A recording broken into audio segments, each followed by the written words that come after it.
She found him bleeding in the alley behind her diner, begging her not to call for help.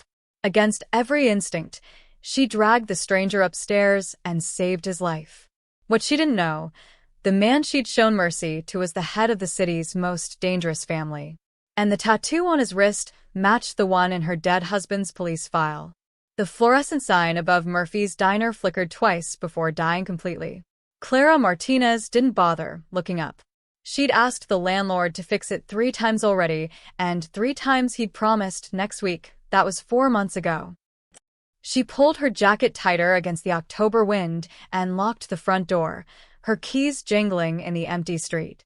2:47 a.m. Another 12-hour shift done. Her feet screamed inside her worn sneakers, but at least the tips had been decent tonight. $83. Enough for Leo's field trip money and maybe, if she stretched it, a new pair of shoes for him. The kid was growing faster than she could afford. Clara turned toward the parking lot, already thinking about the leftover meatloaf she'd hidden in the back of the fridge for Leo's lunch tomorrow. That's when she heard it. A crash. Metal on metal. Then silence. She froze, one hand still gripping her keys between her fingers the way the self-defense video had taught her.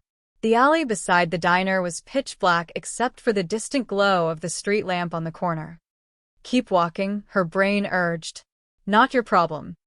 But then came the sound that changed everything, a wet, rattling cough. Human. Desperate. Clara's heart hammered as she took 3 steps toward the alley entrance. Hello.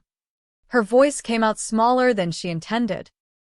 Another cough, followed by a scraping sound, like someone trying to drag themselves across pavement.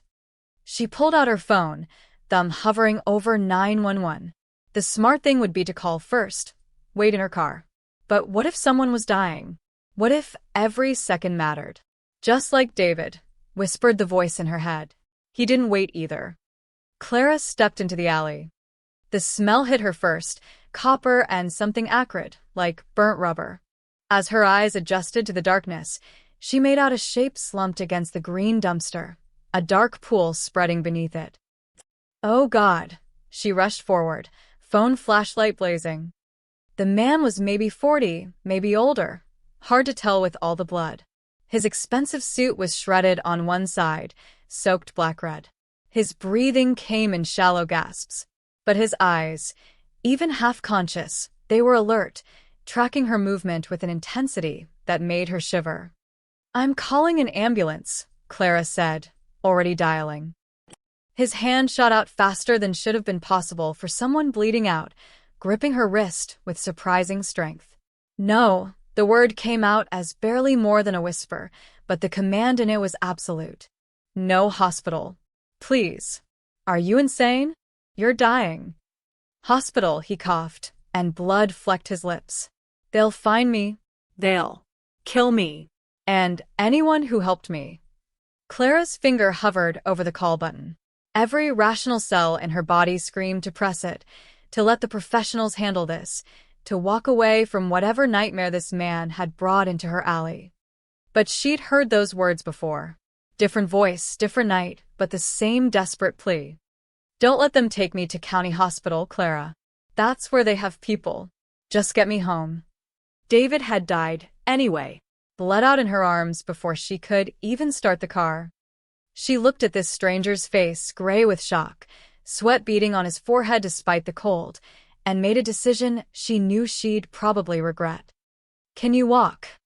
His eyes widened slightly. You're helping me? I'm asking if you can walk. My apartment's upstairs. If you can't make it, this conversation is over, and I'm calling 911. He nodded once, teeth gritted. Clara wedged herself under his arm, nearly buckling under his weight. He was tall, at least 6'2", and solid muscle under that ruined suit. Together, they stumbled toward the metal staircase at the back of the building. Each step was an agony. The man's breathing grew more ragged, and twice Clara thought he'd pass out completely. But somehow, they made it to her door. She had to prop him against the wall while she fumbled with her keys, praying Leo wouldn't wake up, praying Mrs. Chin next door wouldn't hear, praying she wasn't making the biggest mistake of her life. The door swung open. Clara half carried, half dragged the man inside, steering him toward the couch. He collapsed onto it with a groan that he tried to muffle. In the light of her living room, she got her first real look at him. Olive skin, sharp features, expensive watch still gleaming on his wrist despite the blood. This wasn't some random mugging victim. Everything about him screamed money and danger in equal measure. "First aid kit," she muttered, rushing to the bathroom. Her hands shook as she grabbed the white box from under the sink, along with every towel she could carry. When she returned, he'd managed to prop himself into a sitting position, one hand pressed hard against his side. Blood seeped between his fingers. "I need to see it," Clara said, kneeling beside the couch. He hesitated, then slowly moved his hand away.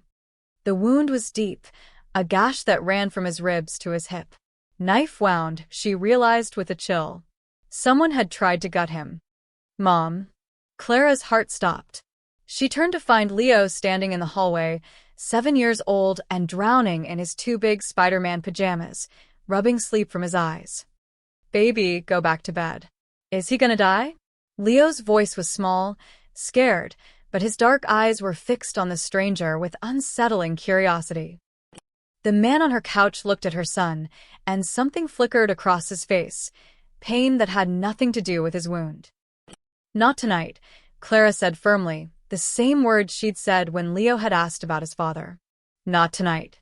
Now go to your room. Please." Leo lingered another moment, then shuffled back down the hall. Clara heard his door click shut.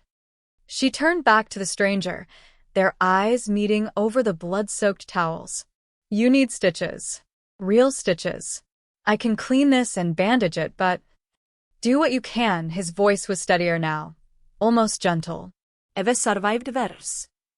Clara didn't want to know what worse looked like. She worked quickly, cleaning the wound with antiseptic that made him hiss through his teeth, then wrapping it tight with gauze and medical tape.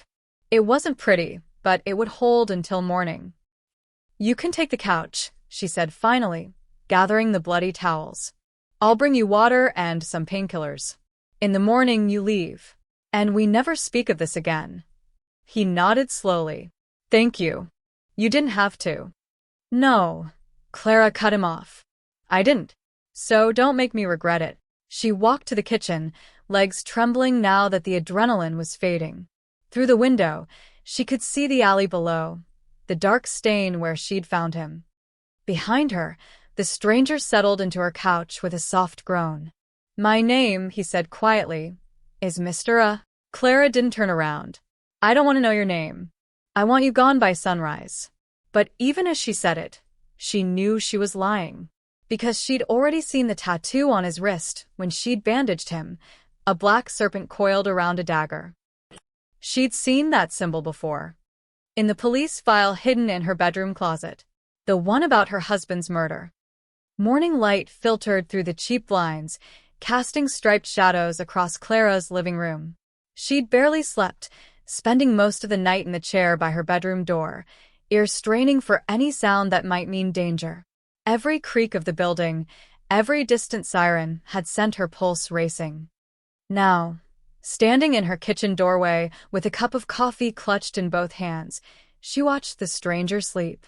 In daylight, he looked different, less like a wounded animal, more like a man who didn't belong on her second-hand couch. Even unconscious, there was something careful about him, controlled. His breathing was steady, one hand resting near his bandaged side. The tattoo on his wrist seemed to pulse in the morning sun. Clara forced herself to look away, to focus on the mundane task of making breakfast. Leo would be up soon, asking questions she couldn't answer. She needed this man gone before her son got too curious, before whatever violence had found him in that alley followed him here. She was cracking eggs into a pan when she heard him stir. "Don't move too fast," she said without turning around. "Those bandages won't hold if you tear the wound open." A pause.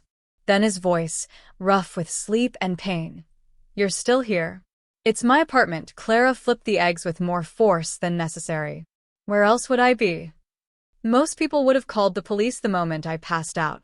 "Yeah, well," She slid the eggs onto a plate, added 2 pieces of toast. I'm not most people. When she finally turned around, he was sitting up, face pale but alert. His eyes tracked her movement as she approached, that same unsettling intensity from last night. She set the plate on the coffee table, keeping her distance. Eat. Then leave. He looked at the food like it was a puzzle he couldn't solve. You made me breakfast. I made breakfast. You happened to be here. Clara crossed her arms. Don't read into it. But he was already reaching for the plate, and she caught the slight tremor in his hand, the way he had to steady himself. Whatever had happened to him, he was in worse shape than he was letting on. Mr. A isn't your real name, she said flatly. No, he took a careful bite of toast, chewed slowly. But it's the only one you need. The only one I need, or the only one that's safe for me to know. His eyes met hers, and for a moment something like respect flickered there. You're smart. That's good. Smart people stay alive. My husband was smart. The words came out harder than she intended. Didn't help him much. The stranger, Mr. A, set down his fork. I'm sorry for your loss. Clara almost laughed. Sorry. As if that word meant anything anymore. As if everyone who'd said it at David's funeral hadn't just been going through the motions, relieved it wasn't them in the casket. You said you're an accountant, she said, changing the subject. Funny kind of mugging that gets an accountant stabbed in an alley at 2 a.m. I work late. Wrong place, wrong time, the lie came smoothly practiced. They wanted my wallet, my watch. I fought back. And they just left you there? Didn't finish the job? Maybe they thought they had. Clara studied him, this man who'd probably never balanced a spreadsheet in his life. The expensive suit, the confident way he held himself despite the pain, the tattoo he'd made no effort to hide, it all told a different story. But her life was too fragile to invite trouble, too precarious to start asking questions that might have dangerous answers. She had Leo to think about, rent due in 2 weeks, a dead-end job that barely kept them fed. Fine, she said finally. You're an accountant. And I'm the Queen of England. The corner of his mouth twitched. Almost a smile. Fair enough, Mom. They both turned as Leo emerged from the hallway, hair sticking up at odd angles, dragging his worn stuffed rabbit by one ear. His dark eyes went immediately to the stranger on the couch. Hey, baby, Clara moved to intercept him, but Leo ducked under her arm with the easy agility of a 7-year-old. You're still here, Leo said, stopping a few feet from the couch. Mom said you weren't gonna die. Your mother was right. Mr. A's voice changed when he spoke to Leo, softer, careful. I'm much better now. Did it hurt? The stabbing? La. Clara grabbed her son's shoulder. That's not. Yes, Mr. A interrupted quietly. It hurt very much. Leo nodded solemnly, as if this confirmed something important. Then he spotted the plate on the coffee table. You made him Mom's special eggs. Clara felt her cheeks warm. They're just eggs, Leo. Nah. You only make them like that for special people. You made them for Dad before he.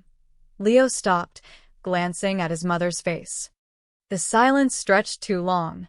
Clara saw Mr. A's expression shift, something unreadable passing across his features. He was looking at Leo the way people sometimes looked at old photographs, with a weight that didn't match the moment. I need to get ready for school, Leo announced suddenly, breaking the tension. He started toward his room, then paused. Are you going to be here when I get home? No, Clara said firmly. At the same moment Mr. A said, I don't think so. Leo shrugged, unbothered by adult complications. Okay. Bye, mister. He disappeared down the hall, and Clara heard his door close. She turned back to Mr. A, ready to reinforce the boundaries, to make it absolutely clear this was a one-night arrangement. But he was staring at the hallway where Leo had vanished, and his hand had moved unconsciously to his side, pressing against the bandage. His face had gone even paler, and for a moment, she thought the wound had reopened. Are you? I need to use your bathroom, he said abruptly, pushing himself up from the couch with visible effort. If that's all right, Clara pointed. Second door on the left. She watched him make his way down the hall, moving like every step cost him. When the bathroom door clicked shut, she finally exhaled, realizing she'd been holding her breath. Through the thin walls, she heard the water running. Then nothing for a long moment. Then what might have been a stifled sound, pain, or something else. Clara looked at the hallway, at Leo's closed door, at the plate of half-eaten eggs, at the life she'd carefully built from the ruins of her old one. And she wondered what she'd really brought into her home last night. What monster she'd saved. By the time Clara got Leo ready for school, Mr. A had returned to the couch, looking steadier, but somehow more distant. He'd washed his face, slicked back his dark hair, and the transformation was remarkable. He looked almost normal, like he could walk into any office building and belong there. Almost. "I'll drive you," Clara said to Leo, grabbing her keys. She didn't want to leave the stranger alone in her apartment, but she also couldn't let her son walk to school. Not today. Not with this kind of chaos in their lives. "I can take the bus," Leo protested. Not today. Her tone left no room for argument. The drive to Jefferson Elementary took 12 minutes.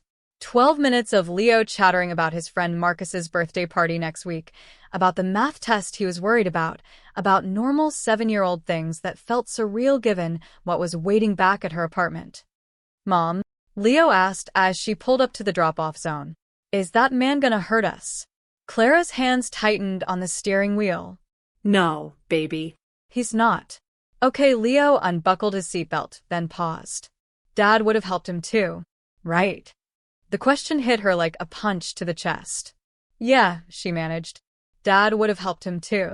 Leo smiled, satisfied with this answer, and bounded out of the car toward the school entrance.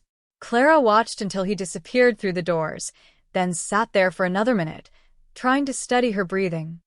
David would have helped. That was the problem. David had always helped, always gotten involved, always believed he could make a difference. And it had gotten him killed. When she returned to the apartment, she expected to find it empty. Instead, Mr. A was still there, standing by her kitchen window, looking down at the alley where she'd found him. He'd put on one of David's old shirts that she'd left draped over a chair. It fit him almost perfectly. "I thought you'd be gone." He turned, and she saw he was holding something. Leo's crayon box. "Your son left these on the coffee table. I was going to put them away." Clara crossed the room and took the box from him. "You should be resting. Or leaving. Preferably leaving." "I'll go tonight," he said. "I just need," he winced, hand moving to his side. "A few more hours." She wanted to argue, to push him out the door right now. But the practical part of her brain, the part that had kept her alive through David's death and the hard years after, knew he couldn't make it far in his condition. If he collapsed on the street, if someone found him, if they traced him back here. Fine. Tonight. But you stay out of sight, and if anyone comes to the door, you hide in Leo's room. Understood? He nodded once. Understood. Clara left him there and went to get ready for her shift at the diner. But when she emerged from her bedroom 20 minutes later, she found something that made her stop in her tracks. Mr. A was sitting on the floor by the coffee table, and Leo's crayons were spread out in front of him. He'd pulled out Leo's sketch pad, the cheap one Clara had bought him at the dollar store, and was staring at the most recent drawing. "That's private," Clara said sharply. He looked up, and there was something broken in his eyes. "Your son. He drew this today." She moved closer, looking at the picture over his shoulder. It was typical Leo, a chaotic explosion of color and imagination. A red fire truck with exaggerated wheels. Yellow and orange flames shooting up from what might have been a building. And in the corner, a small stick figure with tears coming down its face. "He draws a lot of fire trucks," Clara said, unsure why she felt the need to explain. "He wants to be a firefighter when he grows up." Mr. A's hand was shaking. He set the sketch pad down carefully, like it might shatter. "The fire," he whispered. "The explosion. The child crying." "What?"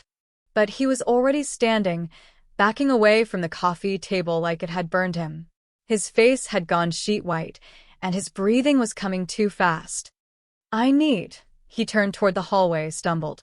Excuse me. Clara watched him disappear into the bathroom again, heard the door lock. Then silence. She looked back at Leo's drawing, trying to see what had triggered such a reaction. It was just a kid's picture.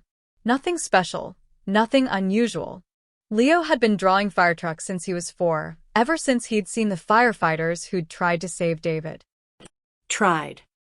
The word echoed in her mind as she heard the water running in the bathroom, heard what sounded like heavy breathing, maybe crying. Clara picked up the sketch pad, flipping through the other drawings. More fire trucks. A dinosaur. Their apartment building. A superhero that was probably supposed to be Spider-Man. Normal things. But on the second-to-last page, she found something that made her breath catch. Leo had drawn 3 men. They were just stick figures, but he'd been careful with the details, dark suits, something that might have been guns in their hands. Behind them, a black car with exaggerated wheels, like the fire trucks but different. Scarier. And in the corner, smaller, was a figure on the ground. Red crayon spilled around it. When had Leo drawn this?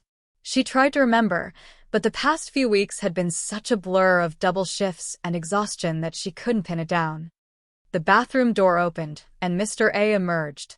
He'd splashed water on his face, but she could see the redness around his eyes, the way his hands were still trembling slightly. "I'm sorry," he said quietly. "I don't know what." He stopped, seeing the drawing in her hands. Where did he see that? See what? The men. The car. Where did your son see them? Clara's heart started pounding. He didn't. It's just his imagination. He draws things he sees on TV, in books. That's not imagination. Mr. A moved closer, pointing at the black car. That's a '67 Cadillac Eldorado. Very specific. Very rare. His finger moved to the figures.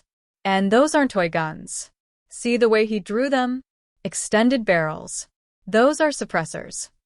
You're seeing things that aren't there. He's 7 years old. I'm seeing things that are. Mr. A looked at her, and in his eyes she saw something that terrified her more than the blood in the alley, more than the tattoo on his wrist. She saw certainty. Children see the truth before they learn to look away. Your son drew what he witnessed. Clara's mouth went dry. That's insane. Is it? He turned to the window, looking down at the alley again. Tell me something. Your husband. How did he die? She didn't want to answer, but the words came anyway, pulled out by the weight of his gaze. Car bomb. 3 years ago. They said it was gang-related. Wrong place, wrong time. Mr. A was quiet for a long moment. Then, what was your husband's name? Why does it matter? Please. David, she whispered. David Martinez. The name hung in the air between them. Mr. A closed his eyes, and when he opened them again, there were tears there. I know that name, he said softly. God help me, I know that name. Clara felt the floor tilt beneath her feet. What are you talking about? But before he could answer, they heard footsteps on the stairs outside. Heavy, deliberate. Multiple people. Then a knock at the door. Clara Martinez? A man's voice, deep and authoritative. This is Detective Morrison, LAPD. We need to ask you some questions about an incident last night. Mr. A's hand went to his side, and Clara saw him calculating distances, exits, options. His whole body had tensed, ready for violence. Don't, she hissed. Don't you dare. Another knock, harder this time. Ms. Martinez? We know you're home. Your car's in the lot. Clara looked at the man in her living room. This stranger who knew her dead husband's name, who saw things in her son's drawings that shouldn't be there, who'd brought police to her door. And she made another choice she knew she'd regret. Closet, she whispered, pointing to the hallway. Now. And don't make a sound. Mr. A hesitated for only a second before moving silently down the hallway. Clara waited until she heard the closet door ease shut, then counted to 3, forcing her face into a mask of tired confusion before opening the front door. Detective Morrison was exactly what she expected, mid-50s, gray at the temples, the kind of weathered face that had seen too much and believed too little. His partner was younger, a woman with sharp eyes and sharper cheekbones, notebook already in hand. Ms. Martinez? Morrison flashed his badge. Sorry to bother you so early. I'm Detective Morrison. This is Detective Chen. We're investigating an assault that occurred in the alley behind your building last night. Clara's heart hammered, but she kept her voice steady. An assault? Is everyone okay? That's what we're trying to determine. Chen was studying her face, looking for cracks. Were you working last night? Yeah, I closed up the diner around 2:30. Why? Did you see or hear anything unusual? Anyone in the alley? Clara shook her head, the lie coming easier than it should have. No, nothing. I went straight to my car and came home. Is this about a mugging or something? Morrison exchanged a glance with his partner. We found a significant amount of blood in that alley. And security footage from the convenience store across the street shows someone matching your description entering the alley at approximately 2:47 a.m. The bottom dropped out of Clara's stomach. I might have heard something. A noise. I looked, but I didn't see anyone, so I left. You didn't think to call 911? Chen's pen hovered over her notebook. In this neighborhood? Detective, I hear noises every night. Cats, homeless people, kids messing around. If I called the cops every time, they'd stop showing up. Morrison's expression softened slightly. He probably knew she was right. The blood indicates someone was seriously injured. If you saw something, anything, it could help us. I am sorry. I really didn't see anything. Clara glanced at her watch, a calculated move. Look, I need to get ready for work. If I remember something, I'll call, okay? Chun handed her a card. Please do. And, Ms. Martinez? If someone approaches you, if you see anything suspicious, call immediately. The person who was injured in that alley is dangerous. We have reason to believe he's connected to organized crime. The words hit like ice water. Clara took the card with steady fingers. I will. Thank you, detectives. She closed the door and stood there, not moving, listening to their footsteps retreat down the stairs. Only when she heard their car start did she allow herself to breathe. They're gone, she said quietly. The closet door opened, and Mr. A emerged. His face was unreadable, but she could see the tension in his shoulders, the way his hand stayed near his side where a weapon might be if he had won. You lied for me. I lied for myself, Clara shot back. If they knew you were here, I'd be arrested for harboring a fugitive or whatever they call it. My son would end up in foster care. So don't think I did it for you. But they both knew that wasn't entirely true. Mr. A moved to the window, careful to stay out of sight as he looked down at the street. They'll canvass the building. Talk to your neighbors. Someone might have seen us. Mrs. Chun is half-deaf and Mr. Kowalski works nights. No one saw anything. Clara's mind was racing. You need to leave. Now. Before they come back with a warrant or more questions. I will, he turned from the window. But first, you need to know something about your husband. Don't, the word came out sharp, cutting. Don't you dare use David to manipulate me. I'm not trying to manipulate you. I'm trying to warn you. He took a step closer, and Clara saw the desperation in his eyes. David Martinez was a police informant. He was feeding information about the Moretti family to the FBI. Clara's vision tunneled. That's a lie. 3 years ago, there was supposed to be a meeting. David was going to testify, bring down half the organization. But someone found out. They put a bomb in his car. Stop it. Clara's hands were shaking now, rage and fear mixing into something toxic. My husband was a social worker. He helped kids, families. He wasn't involved in anything like that. He helped the wrong family. Mr. A's voice was gentle, which somehow made it worse. A woman named Teresa Giordano. She was trying to leave her husband, Vincent Giordano, one of Moretti's captains. David helped her get into a shelter, helped her disappear. Vincent found out, and he went to the bosses. They wanted to make an example. No, but even as Clara denied it, pieces were clicking into place. The late-night calls David would take in the bathroom. The way he'd started checking the car every morning before starting it. The life insurance policy he'd suddenly insisted on getting. If anything happens to me, it won't be by Moretti's hand. The note. She'd found it after, tucked into his copy of The Joy of Cooking, where he knew she'd look eventually.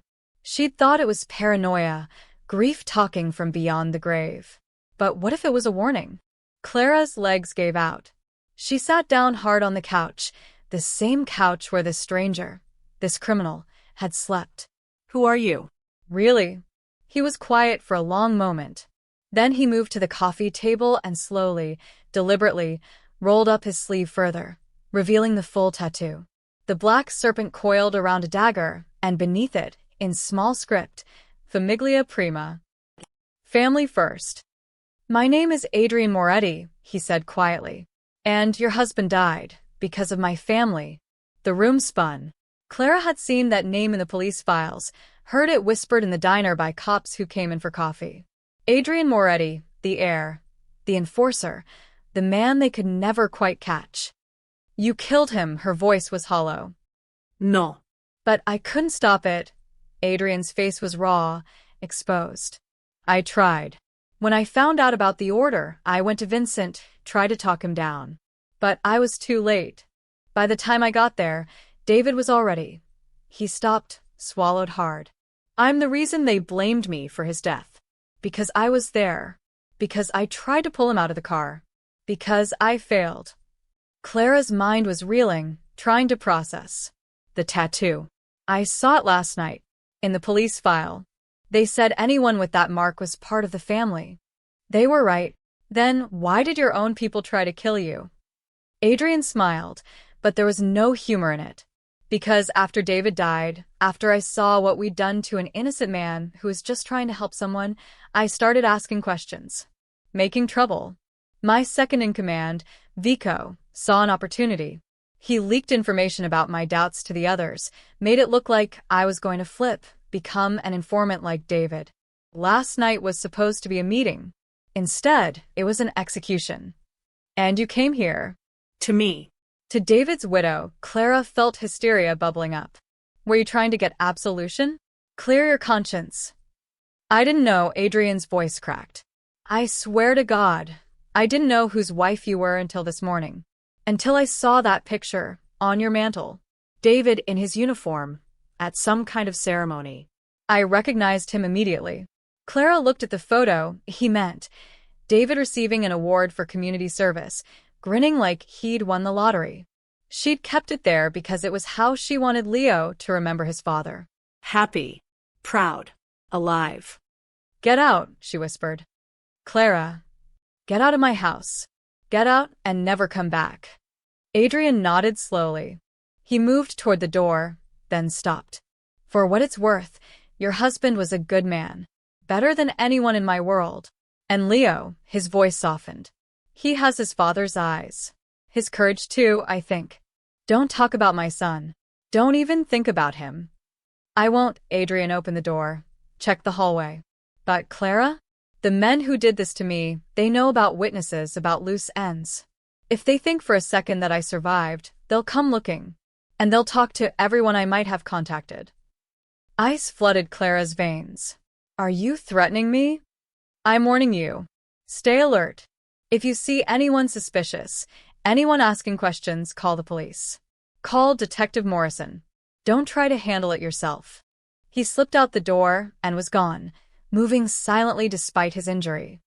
Clara sat on her couch, staring at nothing, her world crumbling around her. Everything she believed about David, about his death, about the safe little life she'd built, it was all built on lies. And now those lies had found her. She looked at the police detective's card in her hand, then at the hallway where Adrian Moretti had hidden, where her son would be drawing his strange, prophetic pictures when he came home from school. Clara pulled out her phone and pulled up the photo she'd taken of David's note years ago. The one she'd kept as a digital backup, but never really looked at again.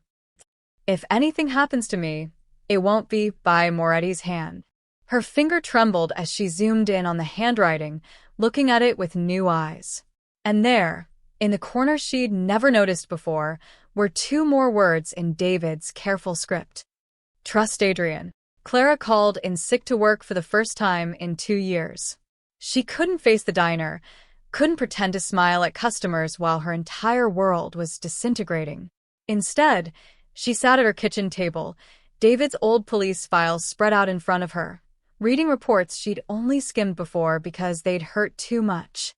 Now they hurt for different reasons. The file mentioned the Moretti family 14 times. Vincent Giordano, 6 times. But Adrian Moretti's name appeared only twice, once as a person of interest and once in a witness statement from a traffic camera that had caught him near the scene 20 minutes after the explosion. Not before. After. I tried to pull him out of the car. Clara's hands shook as she found the crime scene photos she'd never been able to look at. She forced herself to look now. The burned-out shell of David's Honda. The debris scattered across the parking lot. And there, in one photo marked Evidence 14B, a bloody handprint on the driver's side door. The report noted it didn't match David's blood type. Someone had tried to open the door after the explosion. The doorbell made her jump. She shoved the file into a drawer and checked the peephole. Mrs. Chun from next door, holding a casserole dish.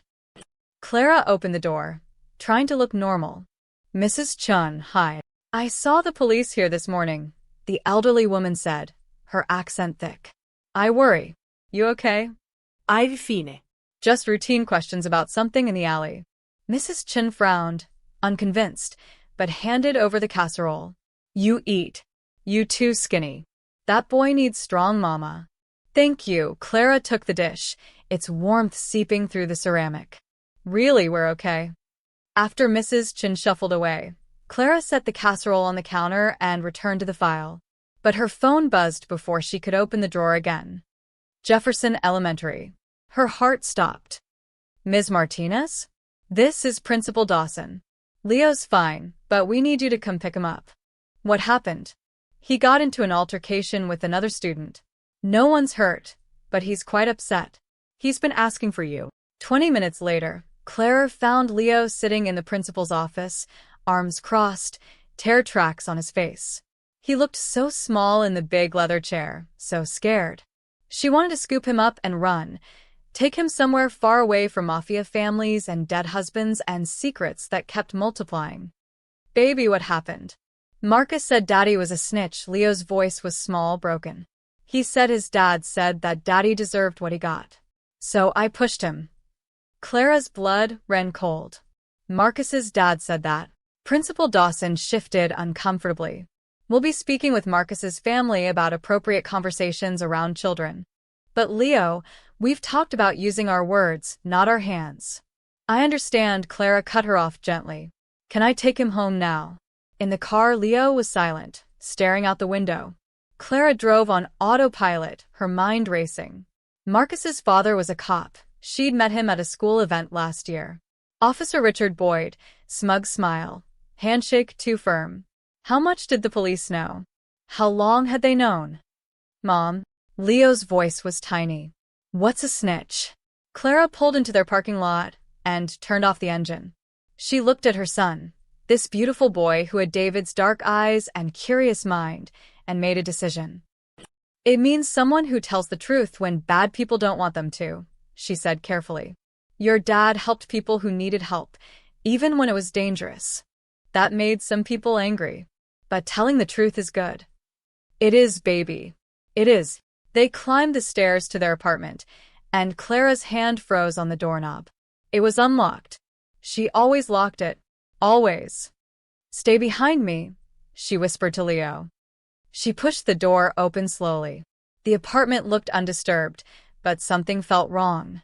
Then she saw it. On the coffee table, a single white envelope with her name written in elegant script. Clara checked every room, every closet, every window. All secure. But someone had been here. Someone who could pick locks, move silently, leave no trace except what they wanted to leave. Go to your room, she told Leo. But Mom. Now, please. Once Leo's door closed, Clara opened the envelope with shaking hands.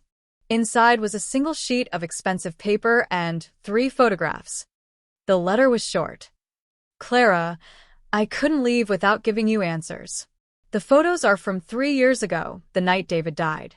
I kept them as insurance, but you deserve to see them more than I deserve to use them. The first photo, David and Teresa Giordano, the woman he was helping. She's alive, by the way. Living in Oregon under a new name with her daughter. David saved her life. The second photo, Vincent Giordano placing the device under David's car. I took this from a distance, too far away to stop it, close enough to document it. The third photo, me, pulling David from the wreckage. I was too late. I'm sorry. You asked why my own people want me dead. The truth is, I've been collecting evidence for months. Names, dates, crimes. Everything. I was going to finish what David started. But I realized something this morning. I can't undo the past. I can't bring your husband back. All I can do is make sure his death wasn't meaningless. The flash drive taped to the back of this paper contains everything. Give it to Detective Morrison. Tell him it's from an anonymous source. Don't mention my name. Don't mention that we met. You saved my life, Clara. Now let me try to save yours. Clara's hands trembled as she looked at the photos. David, alive, standing with a frightened woman and a little girl. Vincent Giordano, his face clear in the streetlight, crouched by a car's undercarriage.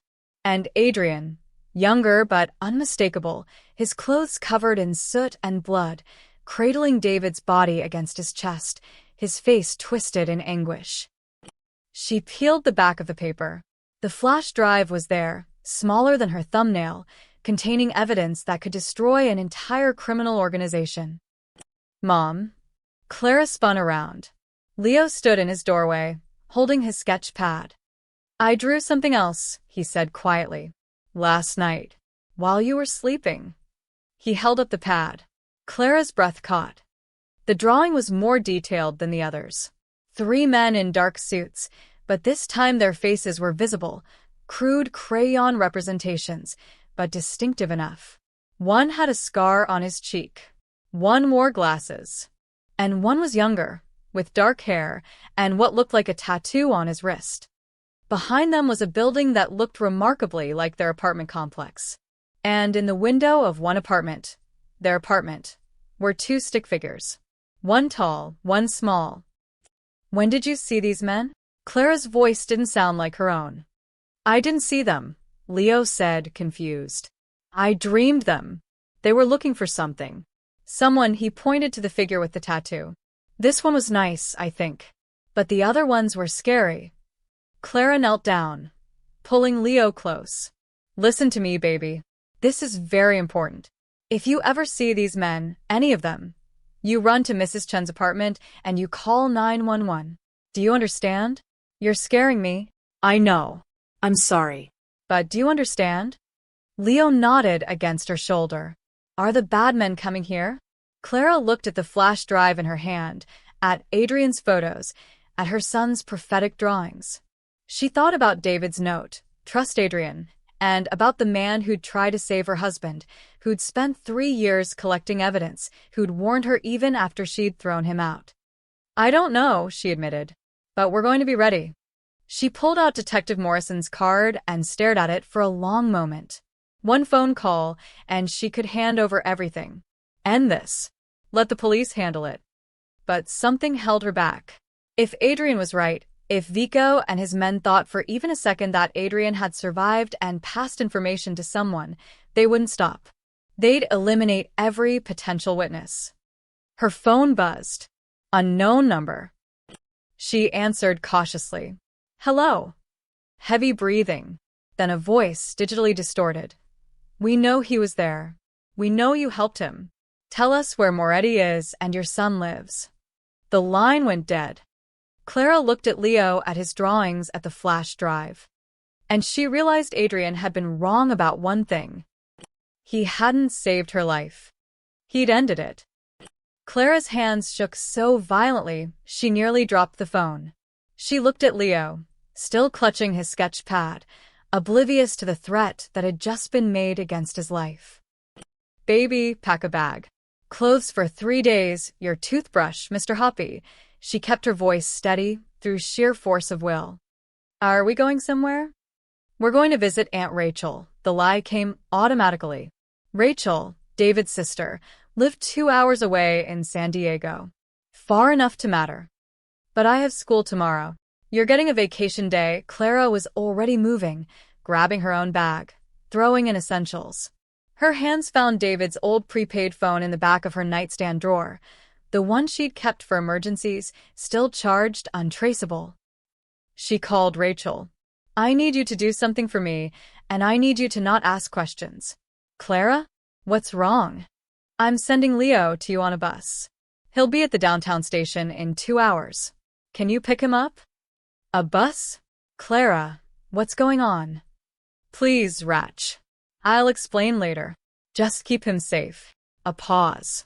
Then, okay, I'll be there. Clara hung up and knelt in front of Leo. Listen carefully. You're going to take a bus to Aunt Rachel's house. It'll be an adventure, like we've talked about. You're a big boy, and I need you to be brave. You're not coming? Not yet. I have to take care of something first. But I'll come get you in a few days, I promise. She pulled him close, breathing in the strawberry scent of his shampoo. I love you more than anything in this world. You know that, right? I know, Mom. His voice was muffled against her shoulder. Are you in trouble? No, baby. I'm just being careful. 45 minutes later, she watched Leo board the Greyhound to San Diego, Mr. Hoppy clutched under his arm. She'd given him her phone to play games on, put $60 in his pocket, and made him memorize Rachel's address and phone number. He looked so small climbing those bus steps. The bus pulled away. Clara stood in the parking lot until it disappeared, then got in her car and drove. Not home. She couldn't go home. Instead, she drove to the one place she thought might have answers. The Holy Name Catholic Church on West Adams, where David used to volunteer.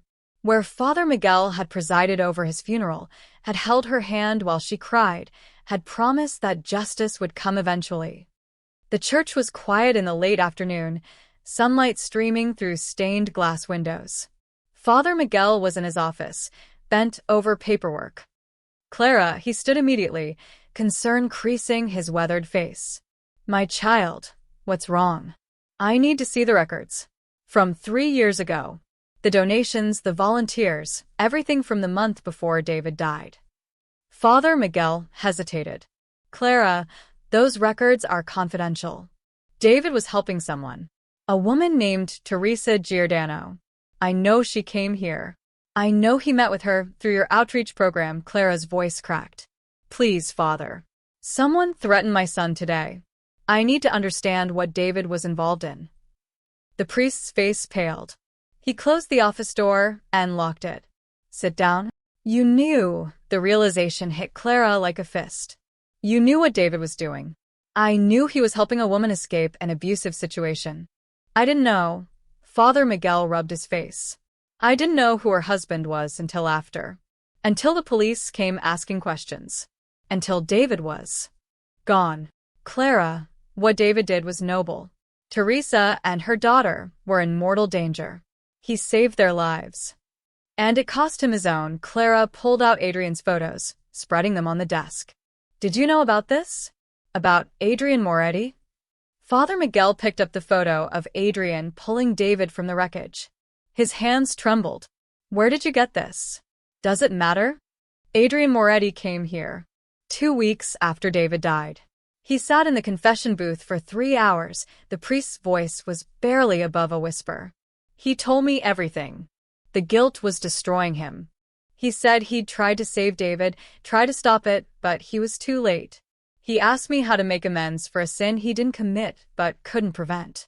What did you tell him? I told him that redemption doesn't come from guilt. It comes from action. From making different choices going forward. Father Miguel looked at her. Is Adrian alive? Is that why someone threatened Leo? Clara nodded slowly. I helped him. I didn't know who he was, but I helped him, and now his people think I know where he is. Do you?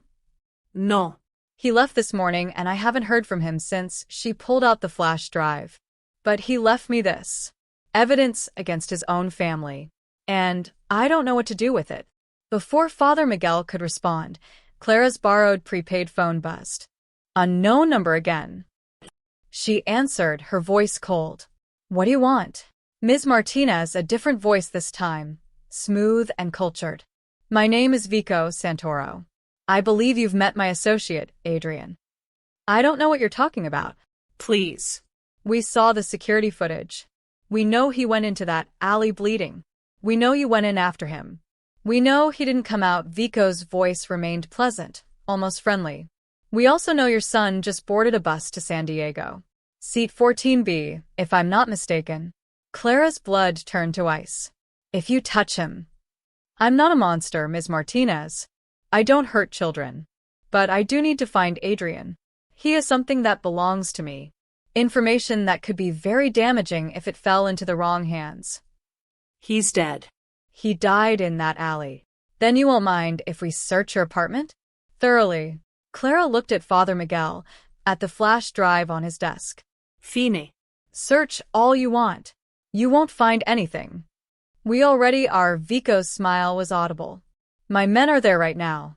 Unfortunately, they're making quite a mess. Shame about all your late husband's belongings. The photos, the mementos. Particularly flammable memories. You son of a... I'll give you 4 hours. If Adrian contacts you, if you know where he is, you tell him to meet me at the old 7th Street warehouse at midnight. Come alone, and I'll let you and your son disappear. No one else has to die. But if he doesn't show, Vico paused. Well, accidents happen. Even on buses. The line went dead. Clara stood there, shaking with rage and terror. They're going to hurt Leo. They're going to hurt my son because of something David started and Adrian couldn't finish. Father Miguel picked up the flash drive. Or you finish it for both of them. What? Adrian gave you this for a reason. Not just to turn over to the police, but to use. To protect yourself. The priest's eyes were steady. David used to say you were the strongest person he knew. That you could survive anything. Maybe it's time to prove him right. Clara looked at the flash drive, at the photos, at the evidence that could destroy the Moretti family. An idea was forming. Dangerous, possibly suicidal, but it was the only card she had left to play. I need to make a call, she said quietly. To someone who's not going to like what I have to say. She pulled out Detective Morrison's card and dialed. When he answered, she spoke clearly. Detective, this is Clara Martinez. I lied to you this morning. Adrian Moretti was in my apartment. And I know where he's going to be at midnight tonight. Father Miguel closed his eyes, his lips moving in silent prayer. Clara hoped someone was listening. Because she was about to walk into hell, and she wasn't sure she'd walk back out. Detective Morrison arrived at the church within 20 minutes, his partner Chin right behind him. Clara watched them approach through Father Miguel's office window, their faces grim and focused. She'd gambled everything on this moment, on the hope that the law could protect her better than lies could. Ms. Martinez, Morrison's voice was clipped as he entered. You want to tell me why you're wasting police time with a false report this morning, then calling about a wanted fugitive this afternoon? Because this morning I was scared. Now I'm terrified. Clara gestured to the photos on the desk. And I need your help. Chin picked up the photo of Adrian pulling David from the car. Her eyes widened. Where did you get this? Adrian Moretti gave it to me. Along with these, Clara handed over the flash drive. He said it contains evidence about my husband's murder. About the whole Moretti organization. Morrison studied the photo, his jaw tight. Your husband, David Martinez. The social worker killed 3 years ago. He wasn't just a social worker. You know that. The file says he was an informant. That information was classified. My husband is dead. Clara's voice cracked. Classified doesn't mean anything to me. I want to know the truth. All of it. Morrison exchanged a look with Chun, then sighed heavily. Sit down, Ms. Martinez. I don't want to sit down. I want answers. Then you'll get them. But you're not going to like them. Morrison pulled out his own folder, worn and thick. David Martinez came to us 2 years before he died. Teresa Giordano had approached him for help leaving her husband. When David dug into Vincent Giordano's background, he realized the danger she was in. He also realized he'd stumbled onto something bigger. The Moretti family. A whole network of trafficking, extortion, murder. David had access because Teresa trusted him. She'd overheard conversations, seen documents. David convinced her to let him document everything before she disappeared. Morrison's voice softened. He was brave. Reckless, but brave. And you let him do it. You let him put himself in danger. We offered protection. He refused. Said it would tip off the Morettas, put Teresa and her daughter at risk. Chen's voice was gentle but firm. We didn't want him dead, Ms. Martinez. We tried to stop him. Clara felt her knees weaken. Father Miguel guided her into a chair. The note, she whispered. David left a note saying it wouldn't be by Moretti's hand. What did he mean? Morrison hesitated. We think he meant Adrian Moretti specifically. Our surveillance indicated Adrian was trying to broker peace, to talk Vincent down from retaliation. David believed Adrian was different from the others, that he could be reasoned with. Was he right? I don't know. Adrian Moretti has been suspected in at least 6 murders. But Morrison tapped the photo. This doesn't look like a man celebrating a kill. He said he tried to save David. That he was too late. He was there 20 minutes after the explosion. We have traffic camera footage of him arriving, running to the car. We always wondered why. Chen leaned forward. Ms. Martinez, where is Adrian now? Clara took a breath. I don't know. He left my apartment this morning. But Vico Santoro called me an hour ago. He threatened my son. He wants Adrian at the 7th Street warehouse at midnight, or, her voice broke, or Leo dies. Morrison stood abruptly. Where's your son now? On a bus to my sister-in-law's in San Diego. But they know. They're watching him. Chin, get units to intercept that bus. Full protection detail. Morrison pulled out his radio. We're taking Santoro down tonight. No. Clara grabbed his arm. If you go in with police, Vico will know. He'll have people watching. He'll what? Kill your son, anyway. Morrison's face was hard. Ms. Martinez, this is what we do. Let us handle it. You didn't handle it 3 years ago. David died because you couldn't protect him. The words hung in the air, brutal and true. Morrison's jaw worked, but he didn't argue. Father Miguel spoke up quietly. Perhaps there's another way. If Adrian knew about the meeting. We're not using a civilian as bait, Chin said firmly. I'm already bait. Clara stood, steadying herself. Vico thinks I can deliver Adrian. That's my leverage. If I go in there, if I can stall long enough. Absolutely not. Then what? Clara's voice rose. You storm in, Vico makes a phone call, and my son dies on a highway somewhere? I can't. Tears spilled over. I can't lose him too. He's all I have left. Morrison was quiet for a long moment. Then he said, show me what's on that drive. Father Miguel's computer was old, but it worked. Chun plugged in the flash drive, and they watched in silence as folders appeared. Financial records. Photos of meetings. Audio recordings. Names, dates, locations, years of evidence, meticulously documented. Jesus Chembriated. This is everything. Wire fraud, racketeering, 3 unsolved homicides. Vincent Giordano, Morrison said, pointing to a photo. That's him placing the device under a car. The timestamp. He looked at Clara, his expression shifting. This is your husband's car. The night he died. Clara forced herself to look. Vincent, crouched by the Honda's undercarriage, his face clear in the streetlight. Proof. Undeniable proof.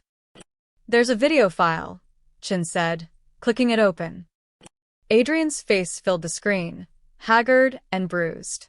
The timestamp showed it was from 2 days ago. If you're watching this, I'm probably dead, Adrian's recorded voice said. My name is Adrian Michael Moretti, and I want to confess to my role in the following crimes. For 20 minutes, they watched as Adrian detailed everything. Not just his family's crimes, but his own. The people he'd hurt, the laws he'd broken, the blood on his hands.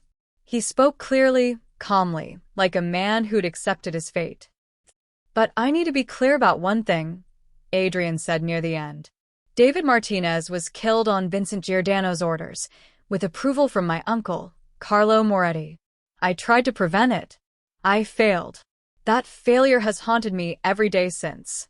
If this recording helps bring them to justice, then maybe David's death won't be meaningless. The video ended. The office was silent. He's confessing to everything, Morrison said slowly. With this testimony, we can… It's not enough, Clara interrupted. Is it? Without Adrian alive to testify, without corroboration. It's a start. Combined with the other evidence, we can build a case. How long? Months? Years? Clara shook her head. I don't have that kind of time. Leo doesn't have that kind of time. Her phone buzzed. Text message from an unknown number. Your son just got off at a rest stop. Cute kid. Shame if something happened. Attached was a photo, Leo, standing by a vending machine, Mr. Hoppy under his arm, completely unaware of the danger. Clara's vision tunneled. They're following him. Right now. We'll get units there. Morrison started. There's no time. Clara grabbed the flash drive, her hands shaking. I'm going to that warehouse. I'm going to give Vico this drive and tell him Adrian's dead. That this is all that's left. Maybe he'll take it and leave us alone. He'll kill you the moment you hand it over. Then wire me. Send backup. But let me try. Clara looked Morrison in the eye. My husband trusted you people and died for it. I'm not asking you to trust me. I'm telling you this is happening. With or without your help. Morrison stared at her for a long moment. Then he pulled out his phone. Chun, call SWAT.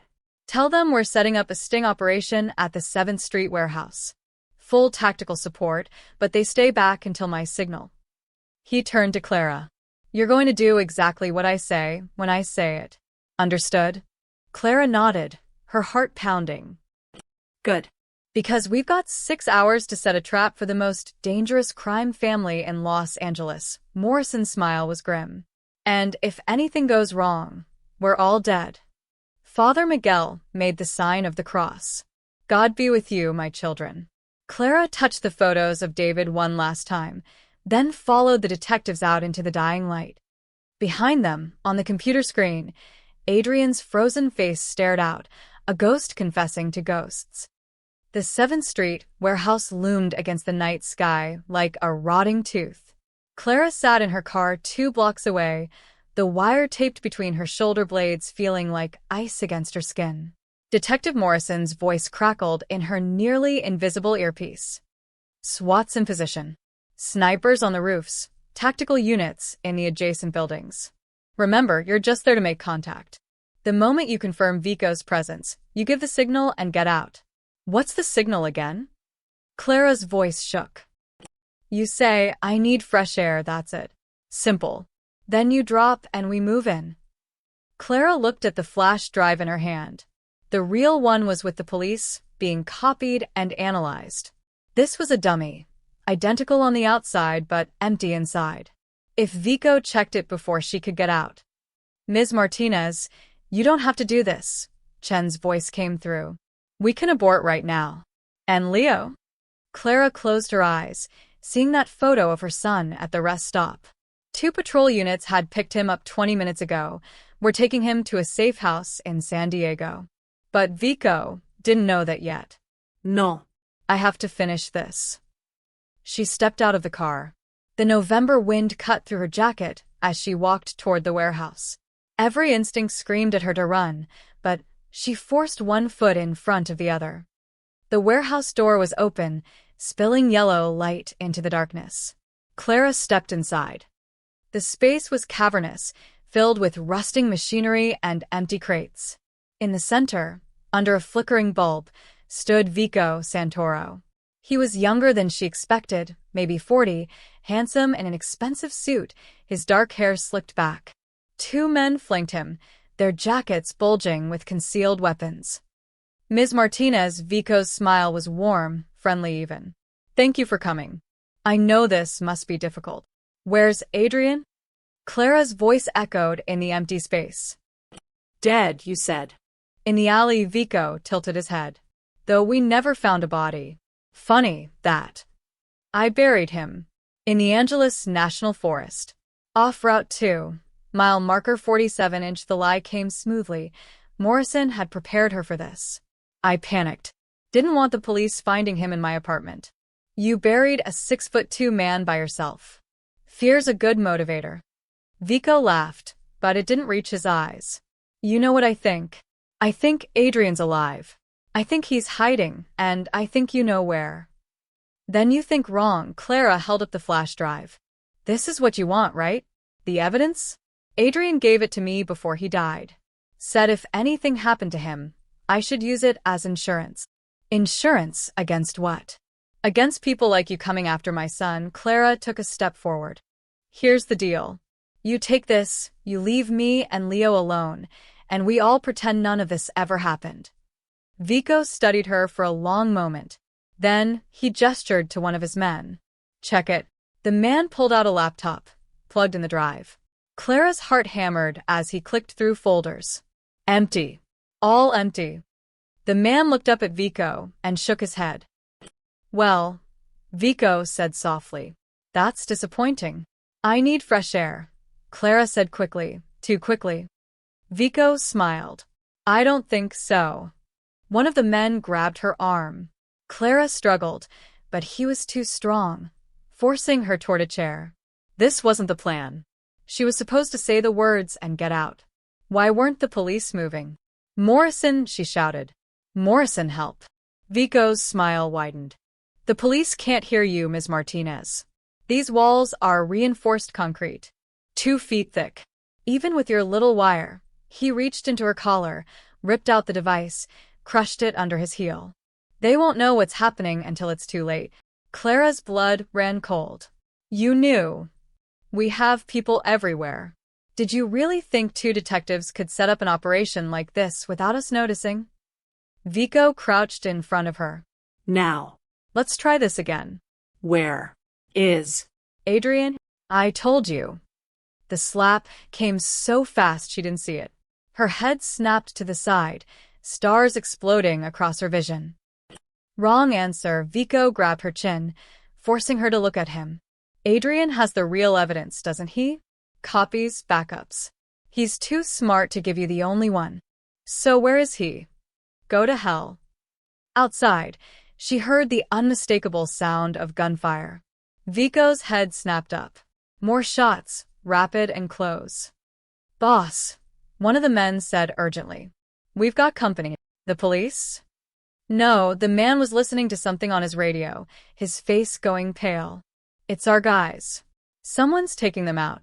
Vico stood, pulling a gun from his jacket. How many? I don't. The man's head exploded in a spray of red. He dropped, and Clara saw the bullet hole in the warehouse window behind him. Vico dove for cover, dragging Clara with him. The second man fired blindly toward the windows. Then he too went down, a red flower blooming on his chest. In the sudden silence, Clara heard footsteps. slow, Deliberate. Coming from the darkness at the far end of the warehouse. A figure emerged into the light, and Clara's breath caught. Adrian Moretti, dressed in black tactical gear, a rifle in his hands. His face was hard, cold, nothing like the wounded man she'd helped. This was the enforcer, the heir to a criminal empire. This was who he really was. Hello, Vico, Adrian said quietly. You're supposed to be dead. funny. I thought the same about you. Adrian's eyes flicked to Clara. You okay? She nodded, not trusting her voice. Let her go, Adrian said to Vico. This is between you and me. Vico laughed, pressing his gun against Clara's temple. I don't think so. She's my insurance now. You want her alive? You put down the rifle, and... The shot was impossibly precise. Vico's gun flew from his hand, his fingers shattered. He screamed, stumbling back, and Clara scrambled away. Adrian advanced, rifle trained on Vico. I said let her go. Adrian, please. Vico was clutching his ruined hand, blood pouring between his fingers. We can work this out. The family needs you. Uncle Carlo, he's willing to forgive. Forgive. Adrian's voice was ice. Forgive trying to kill me? Forgive threatening an innocent woman and her child. He stopped a few feet away. Or forgive what you did to David Martinez. Vico's eyes widened. That wasn't me. That was Vincent. On your orders, Adrian's finger tightened on the trigger. I found the texts, Vico. The ones you deleted. You told Vincent to eliminate the informant. You told him to make it look like an accident. And when Vincent hesitated, you told him you'd handle it yourself if he was too weak. You have no proof. I have all the proof I need. Adrian lowered the rifle slightly. And so do the police. Everything's uploaded.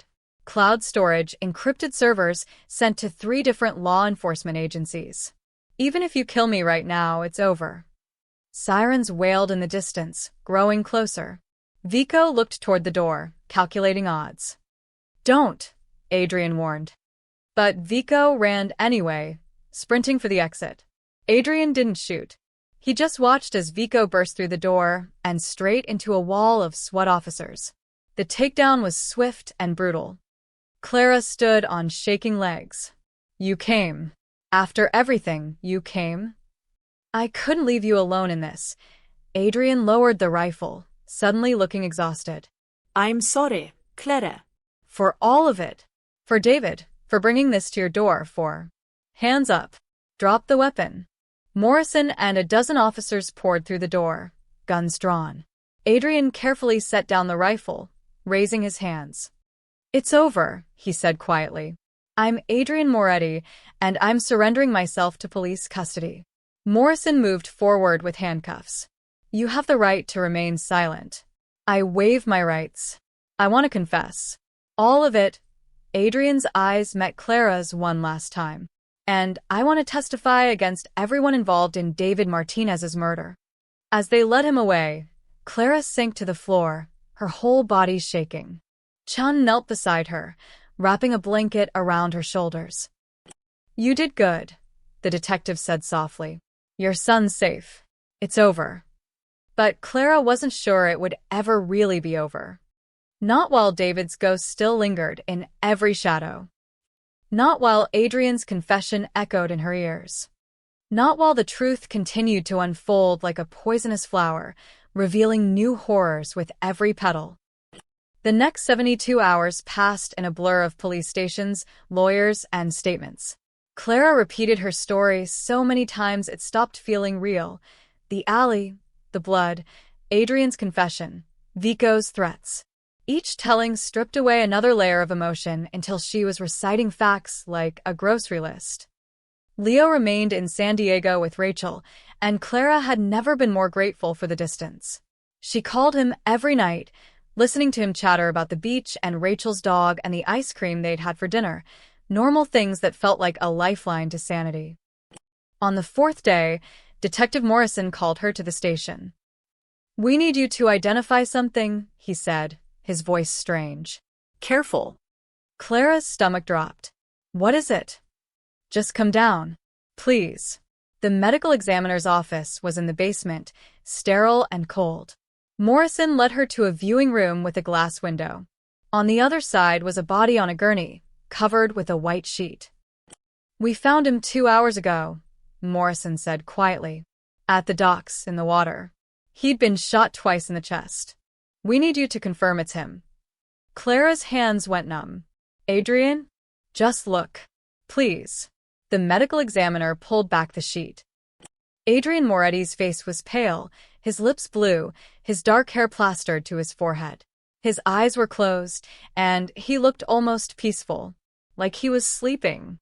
Clara felt the room tilt. I don't understand. He was in custody. You arrested him. He was being transported to federal holding this morning. The van was ambushed on the I-10. 3 officers wounded, 2 dead. Adrian was taken. Morrison's voice was tight with barely controlled rage. We found him 4 hours later. Someone wanted to make sure he never testified. But Vico's in jail. You have him. Vico's just one piece. The Moretti family is bigger than him. Morrison pulled the sheet back up, covering Adrian's face. We think it was Carlo Moretti himself, Adrian's uncle. He ordered the hit to prevent Adrian from testifying and to send a message. Clara stared at the white sheet, her mind refusing to process. Adrian had saved her, had confessed everything, had tried to make things right. And now he was dead anyway. "I'm sorry," Morrison said. "I know you two that there was." "We weren't anything," Clara's voice was hollow. "He killed people. He was a criminal. He was also trying to change." To make amends, Morrison touched her shoulder gently. "That counts for something." Did it?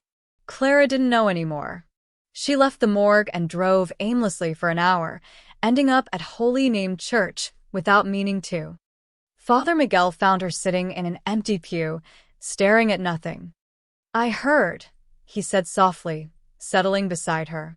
"The news is everywhere. Adrian Moretti, killed in transit.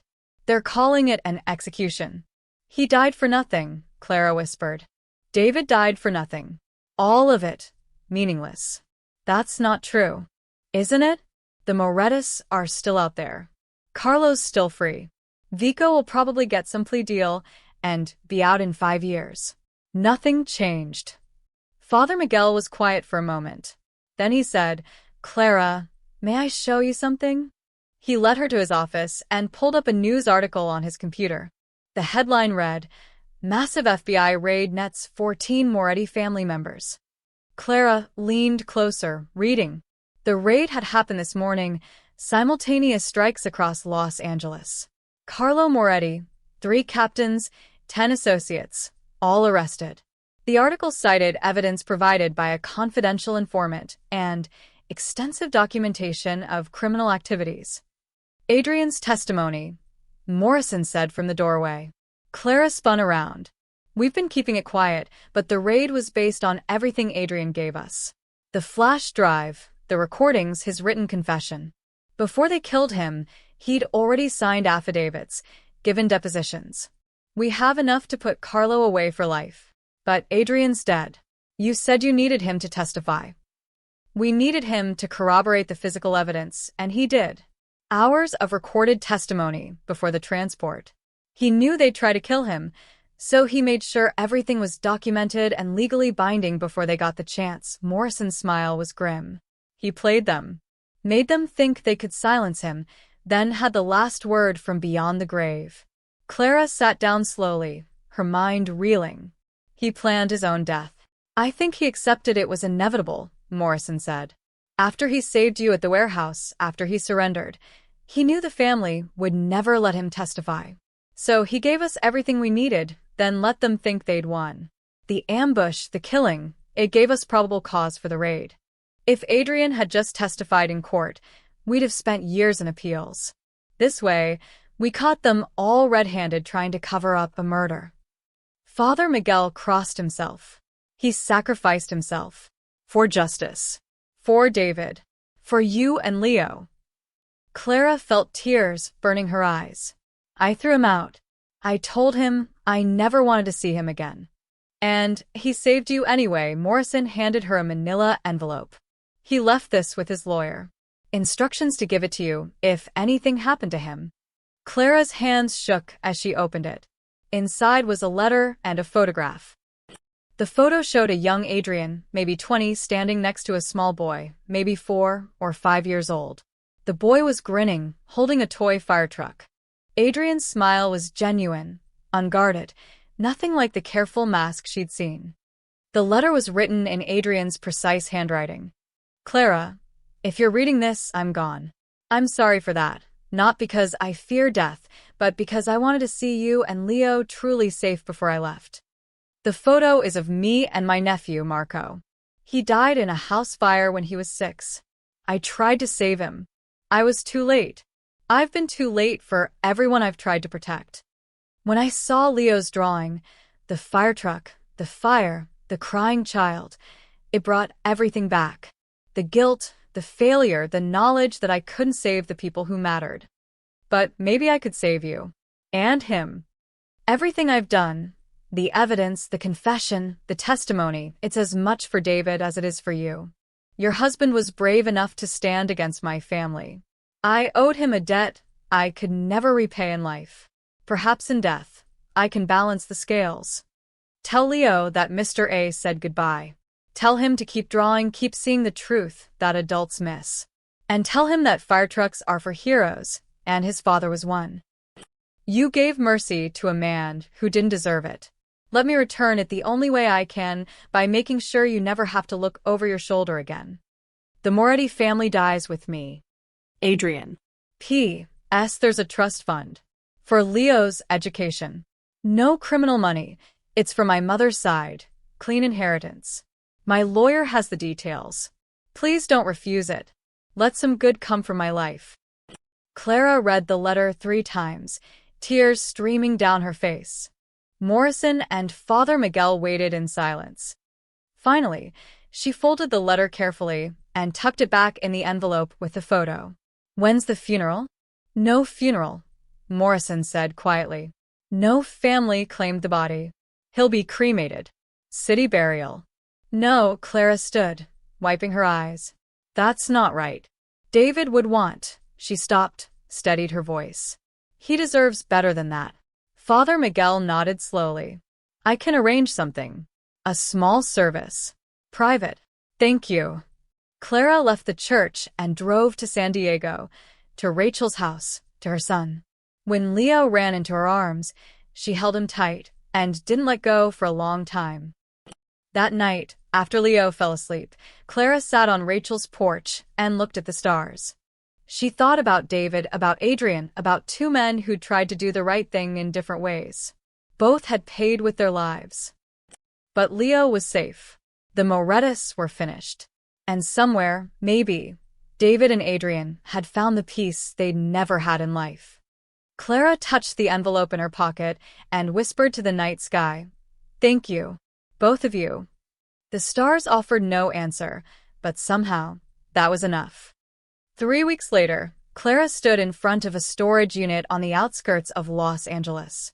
The key had arrived in a package from Adrian's lawyer, along with the trust fund documents and a single typed instruction, "When you're ready." She wasn't sure she'd ever be ready, but she was here anyway. The storage unit door rolled up with a metallic screech, revealing neat rows of filing boxes, each labeled with dates and names. Clara stepped inside, her footsteps echoing in the small space. Morrison had told her about this place. Adrian had rented it 5 years ago, long before David's death, long before everything fell apart. It was his insurance policy, his escape route, documentation of every crime, every transaction, every dirty secret the Moretti family had buried. Clara opened the first box. Financial records from offshore accounts.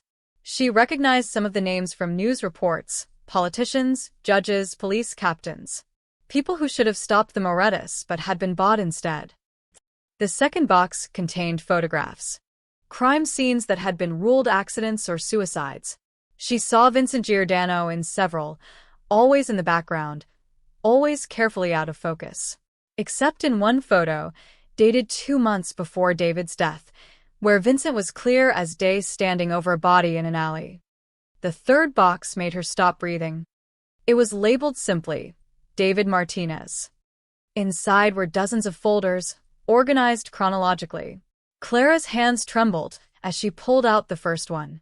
Inside was a copy of David's initial contact with the FBI, his offer to help Teresa Giordano, his agreement to gather evidence. But there were other documents too. Notes in Adrian's handwriting, warnings he'd tried to send through intermediaries. Vincent's escalating. Target acquisition confirmed. Need to pull informant immediately. And responses from people whose names were redacted. Source is valuable. Continue monitoring. They'd known. The FBI had known David was in danger and hadn't pulled him out. Clara sank to the floor, rifling through more files. There were transcripts of conversations Adrian had recorded. Vincent plotting David's murder, Carlo giving approval, Vico orchestrating the timing. And through it all, Adrian trying to delay, deflect, warn. One transcript made her stop cold. It was dated 3 days before David died. Adrian, this is wrong. Martinez is just trying to help a woman and her kid. Carlo, he's seen too much. He knows too much. You want him to testify against us? Against your own blood? Adrian, there are other ways. We can disappear. Start over somewhere. Carlo, you're weak. Just like your father. This is why Vincent handles the hard jobs. Adrian, if you do this, I'm out. I'm done with the family.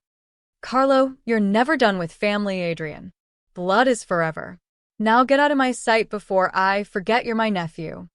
Clara pressed her fist against her mouth, stifling a sob. Adrian had tried. He'd actually tried to save David, tried to stop it, and been overruled by the very people who were supposed to be his family. The last folder in the box contained something that broke her completely. A handwritten letter from Adrian, dated 2 weeks after David's funeral. It had never been sent. Dear Mrs. Martinez, you don't know me and you never should. But I was there the night your husband died. I tried to pull him from the car. I was too late. I know this is meaningless, but I'm sorry. Your husband was brave. He was good. He was everything I'm not, and never will be. I can't undo what my family did, but I can make sure it means something. I'm collecting evidence. Everything they've ever done. Everyone they've hurt. Someday, I'll bring them all down. For David. For Teresa and her daughter. For every innocent person who got caught in our war. I don't expect forgiveness. I don't deserve it. But I needed you to know that someone remembers. Someone knows your husband died a hero. I'm sorry I couldn't save him. A stranger who failed you. Clara clutched the letter to her chest, tears streaming down her face. All this time, she'd thought Adrian was just another criminal trying to save himself. But he'd been carrying this guilt for 3 years, documenting every crime, building a case against his own family, all because he couldn't save one good man. She spent the next hour going through the rest of the boxes. There were dozens of them, enough evidence to prosecute hundreds of crimes, implicate hundreds of people. Adrian had been meticulous, obsessive, turning his guilt into a crusade. The last box contained something different. Personal items. A rosary. A photo album. The picture of young Adrian with his nephew Marco, along with others, family gatherings, holidays, moments before everything went wrong. At the bottom was a leather journal. Clara opened it to the first page. This is a record of my sins. If I die before I can make amends, let this stand as my confession. She flipped through the pages. Adrian had documented everything. Every person he'd hurt, every crime he'd committed, every order he'd followed. But interspersed with the confessions were entries about trying to change, about moments of doubt, about the growing realization that he was trapped in a life he'd never chosen. The last entry was dated the day before she'd found him in the alley. Vico knows. The meeting tomorrow is a trap. I'm not walking away from this one. But maybe that's okay. Maybe this is the only way to truly break free. Die as Adrian the criminal, rise as evidence against everyone who made me into this. I'm tired of being too late. Tired of failing everyone who needed me. If I can save one person, just one, before I go, maybe that's enough. Maybe Clara Martinez and her son can have the peace I took from them. Maybe that's my redemption. Clara closed the journal, her vision blurred with tears. She pulled out her phone and called Morrison. I found Adrian's storage unit, she said when he answered. You need to see this. All of it. Is it bad? Clara looked around at the boxes, at the years of evidence, at the proof of Adrian's desperate attempt to balance the scales. It's everything. Every name, every crime, every person who needs to answer for what they've done. We'll send a team. Morrison? Clara interrupted. There are FBI names in here too. People who knew David was in danger and didn't protect him. Silence on the other end. Then, I'll come myself. With people I trust. After she hung up, Clara sat among the boxes and waited. She thought about David, who'd tried to save one woman and ended up exposing an empire. She thought about Adrian, who'd tried to save everyone and destroyed himself in the process. And she thought about Leo, safe in San Diego, drawing pictures of heroes and fire trucks, still innocent enough to believe good always won. Clara pulled out the photo of Adrian and Marco, studying Adrian's young, unguarded face. Before the weight of family expectations. before the violence and guilt. Just a young man holding his nephew's hand, both of them smiling. "You did it," she whispered to the photo. "You weren't too late this time. You saved us." Outside, she heard cars pulling up. Morrison and his team, ready to collect years of evidence, ready to bring down everyone who'd escaped justice. Clara stood, brushing off her jeans. She had one more stop to make before going back to San Diego. One more person who deserved to know the truth. She locked the storage unit and drove across the city to Evergreen Cemetery, to the modest headstone that marked David's grave. Someone had left fresh flowers. Clara knelt, touching the cold marble, and pulled out Adrian's unsent letter. "I found him, David," she said softly. "The man you said to trust. You were right about him. He wasn't perfect, but he tried. God, he tried so hard." The wind rustled through the trees, carrying the scent of jasmine. "It's over now. All of it. Leo's safe. The Morettas are finished." "And Adrian," her voice broke. "Adrian made sure your death mattered.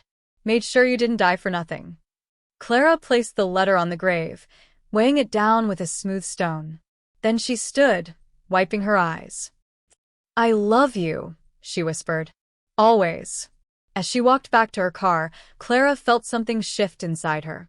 The weight she'd been carrying for 3 years, the anger, the confusion, the betrayal, it didn't disappear, but it loosened its grip. She had answers now. She had justice. She had the truth. And somehow that was enough to start healing. 6 months later, Clara stood outside Murphy's diner with a paintbrush in her hand, staring at the freshly painted sign above the door. The old flickering letters were gone, replaced by bright blue script that read, "Leo's Place." "Mom, you spelled it right, didn't you?" Leo called from inside, where he was helping arrange tables. Clara smiled. "Yes, baby. I spelled it right." The renovation had taken 3 months, and every penny she'd saved, plus some help from an unexpected source. The insurance money from David's death, which she'd never been able to touch, had finally felt right to use. And the trust fund from Adrian. After weeks of wrestling with her conscience, she'd accepted it, but only for Leo's education and this one dream. A second chance. That's what the diner represented. Rachel had driven up from San Diego to help with the grand reopening. She emerged from the kitchen carrying a tray of fresh coffee cups. The espresso machine works perfectly. Adrian's lawyer knew what he was doing with that equipment list. Clara had found the list tucked into the trust fund documents, detailed recommendations for commercial kitchen equipment, sustainable suppliers, even menu suggestions. Adrian had thought of everything, planned for a future he'd never see. He would have liked this, Father Miguel said, arriving with a box of pastries from the church bake sale. A place of community, of hope. He was a criminal, Clara said automatically, though the words had lost their edge. He was a man who made terrible choices, then tried to unmake them. The priest set down the box. That's the definition of redemption, Clara. Not perfection, but the attempt to be better. The bell above the door chimed. Detective Morrison entered, Chen right behind him. Both were in civilian clothes, smiling. "We heard there was a grand opening," Morrison said. "Thought we'd show support. And get free coffee," Chen added with a grin. Clara poured them each a cup. "Any news on the trials?" Morrison's smile faded slightly. "Carlo Moretti was sentenced yesterday. Life without parole. Vico got 30 years. We're still working through the others, but every single person Adrian documented is either in custody or on the run." "The FBI agents?" Clara asked quietly. 3 suspended, pending investigation. 2 already resigned. Morrison's voice was hard. "They failed David. They'll answer for it." Clara nodded, feeling a small piece of justice click into place. The morning passed in a blur of activity. Mrs. Chen arrived with her entire book club. Officer Boyd, Marcus's father, came in sheepishly to apologize for his son's comments and ended up staying for lunch. The diner filled with neighbors, regulars from Murphy's old days, and new faces drawn by curiosity. Leo worked the room like a natural host, chatting with customers, showing off the new sign, telling everyone his dad would have loved this place. Clara watched him with a mixture of pride and heartbreak. He was so much like David, kind, brave, seeing the good in everything. Around 2 p.m., during a brief lull, Clara stepped outside for air. The Los Angeles afternoon was warm, the street busy with life. She leaned against the brick wall, letting the sun warm her face. "Excuse me?" Clara opened her eyes. A woman stood nearby, maybe 40, with kind eyes and a little girl clutching her hand. The girl was about 8, with dark curls and a shy smile. "Are you Clara Martinez?" the woman asked. Yes. "Can I help you?" The woman's eyes filled with tears. "My name is Teresa Giordano. This is my daughter, Sophia. I heard about the diner, about what happened with Adrian and the trials. I wanted to come thank you." Clara's breath caught. David helped you. He saved our lives." Teresa's voice shook. "We've been in Oregon, new names, new life. But when I heard about Adrian's testimony, about how he'd exposed everyone," she wiped her eyes. "Your husband died protecting us. And Adrian, he made sure Vincent could never hurt us again." Sophia tugged on her mother's sleeve. "Mama, can I tell her?" Teresa nodded, and Sophia stepped forward. "Mr. Adrian found us 2 years ago. He came to our house in Oregon and told Mama he was sorry. He gave us money for college for me. And he said," Sophia's small voice was clear and serious, "he said my life mattered, that what his family did was wrong, that he'd make it right." Clara knelt down to Sophia's level. "He did make it right. Both of them did. Your life matters very much." Teresa pulled an envelope from her purse. "Adrian gave this to me. He said if anything ever happened to him, I should bring it to you." She handed it over. "I'm sorry it took so long. I was scared to come back to Los Angeles. But I needed you to know that David's sacrifice wasn't in vain. We're alive because of him."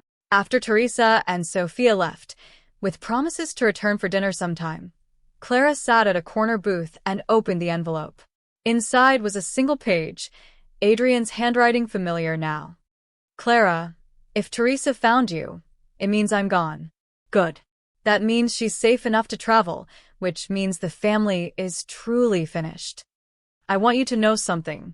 When I found Teresa and Sophia in Oregon, I saw what David had given his life for. A mother and daughter, safe and happy, building a normal life. It was the first time I understood what real courage looked like. Not violence, not power, but sacrifice for someone else's future.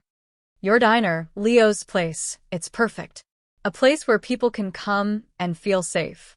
Where second chances are served with coffee and kindness. David would be proud. I never got to tell you this in person, so I'll say it now. Thank you for seeing me as human.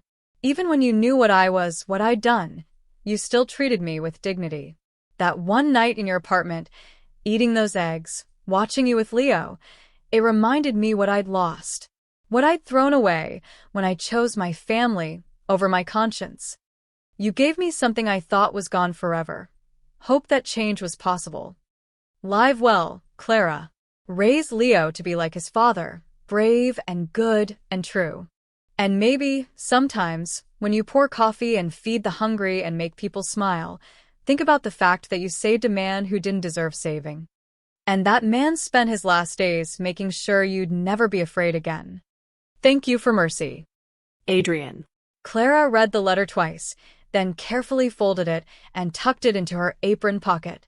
She looked around the diner, at the customers laughing, at Leo refilling water glasses with intense concentration, at the life she was building from the ruins of the old one. The bell chimed. More customers. Clara stood, wiping her eyes, and grabbed a menu. "Welcome to Leo's place," she said with a genuine smile. "What can I get for you today?" As she took orders and poured coffee and moved through the familiar rhythms of diner work, Clara felt something she hadn't felt in 3 years. Peace. Not the absence of pain. That would always be there, a dull ache where David should be. But peace with the truth. Peace with the complexity of men like Adrian, who could be both monster and savior. Peace with the knowledge that sometimes redemption came too late to save the Redeemer, but not too late to matter. That night, after the last customer left and Leo was asleep in the apartment upstairs, Clara stood in the empty diner and looked at the photo she'd hung behind the counter. David in his community service uniform, grinning like he'd won the lottery. Next to it, she'd hung something else. The photo of young Adrian with his nephew Marco, both smiling, before violence and guilt had stolen everything. "You're both here," she whispered to the photos. "Both of you watching over us. Both of you reminding me that people are complicated, that grace matters, that love is stronger than death." She locked up the diner and climbed the stairs to her apartment, to her son, to the future they were building. Behind her, the sign glowed in the darkness.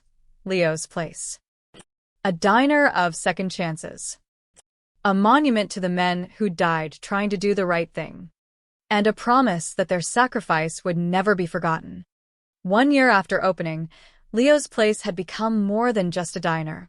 It was a neighborhood fixture, a gathering place, a small beacon of hope on a street that had seen too much darkness.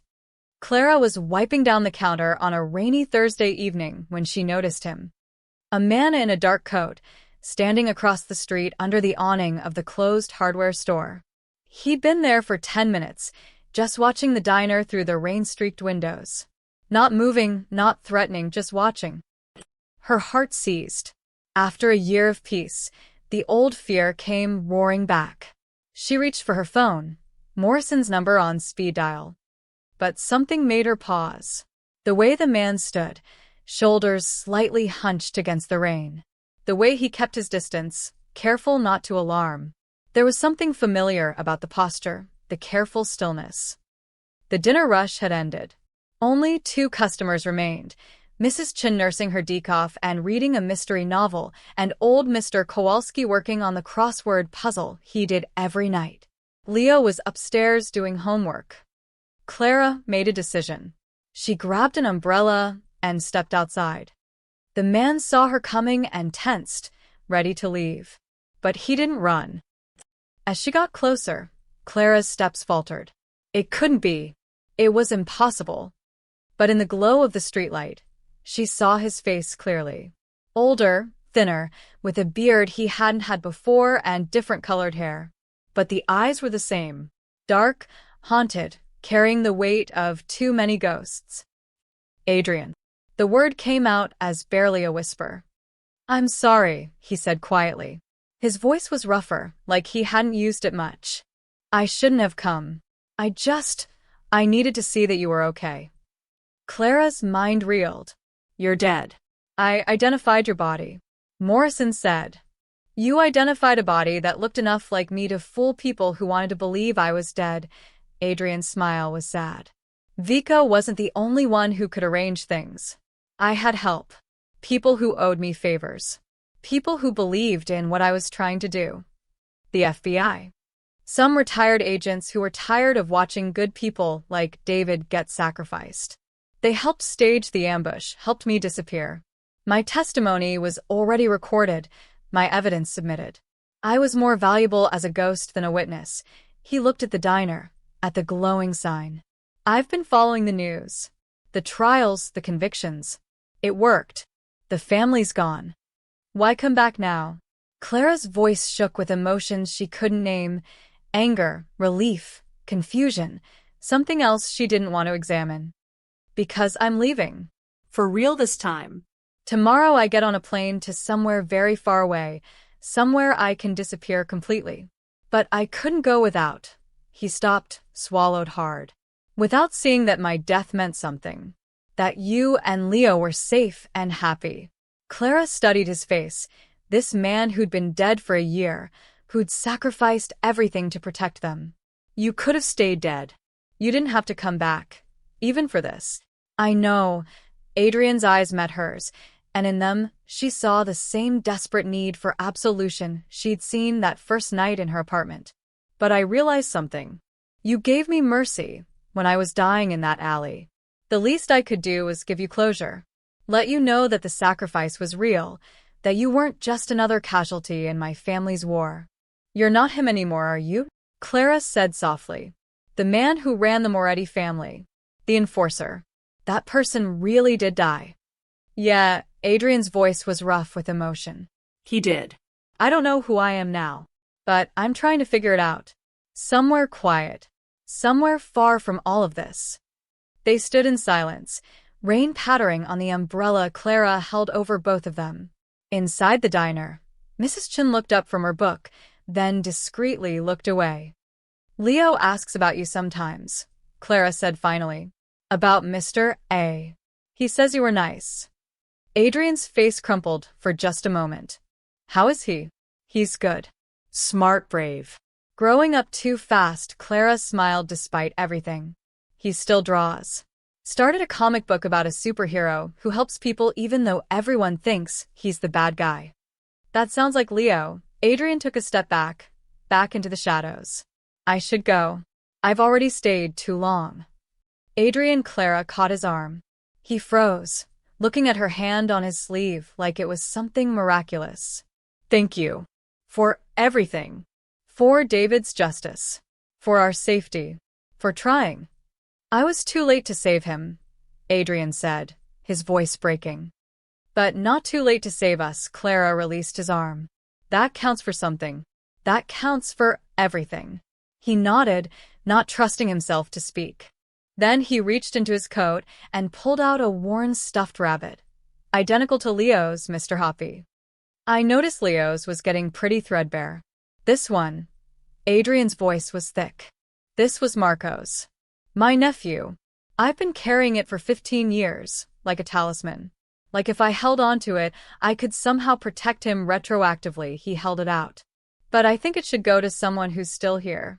Someone whose life I actually managed to protect. Clara took the rabbit, her eyes burning. He'll love it. Tell him. Adrian stopped, then tried again. Tell him Mr. A said to keep being brave. And to take care of his mom. I will. Adrian stepped fully into the rain, no longer protected by the umbrella. Goodbye, Clara. Live well. Be happy. Forget about ghosts. Some ghosts are worth remembering, Clara said softly. He smiled, a real smile, sad but genuine, and then he turned and walked away into the rain. Clara watched until he disappeared around the corner, a shadow dissolving into shadows. She stood there for a long moment, holding Marco's rabbit, rain misting around the umbrella's edge. Then she turned back to the diner, to the warm light spilling onto the wet pavement, to the life waiting inside. Mrs. Chun had paid her bill and left quietly. Mr. Kowalski was gathering his things. Clara locked the door behind him, flipped the sign to closed, and climbed the stairs to her apartment. Leo was at the kitchen table, surrounded by colored pencils and paper, working on his comic book. He looked up when she entered. Mom, you're all wet. Just stepped outside for a minute. Clara set Marco's rabbit on the table. Look what I found in the storage room. Must have been there from Murphy's old days. Thought you could give it to Mr. Hoppy as a friend. Leo's face lit up. He picked up the rabbit, examining it carefully. It looks old, like it has stories. I think it does, Clara said, running her fingers through his hair. Very old stories. But maybe it's ready for some new ones. Cool. Leo set the rabbit next to Mr. Hoppy, arranging them like they were having conversation. They can be brothers. Like superheroes have sidekicks. Clara kissed the top of his head. Exactly like that. That night, after Leo fell asleep with both rabbits tucked under his arms, Clara stood by the window looking out at the rain-soaked street. Somewhere out there, Adrian Moretti, or whoever he was now, was beginning a new life. A quiet life. A life earned through sacrifice and pain, and the desperate attempt to balance impossible scales. She touched the glass, her breath fogging it slightly. Goodbye, she whispered. And thank you. The rain continued to fall, washing the streets clean, carrying away the last traces of blood and guilt and ghosts that had haunted this place for too long. In the morning, Clara would open the diner again.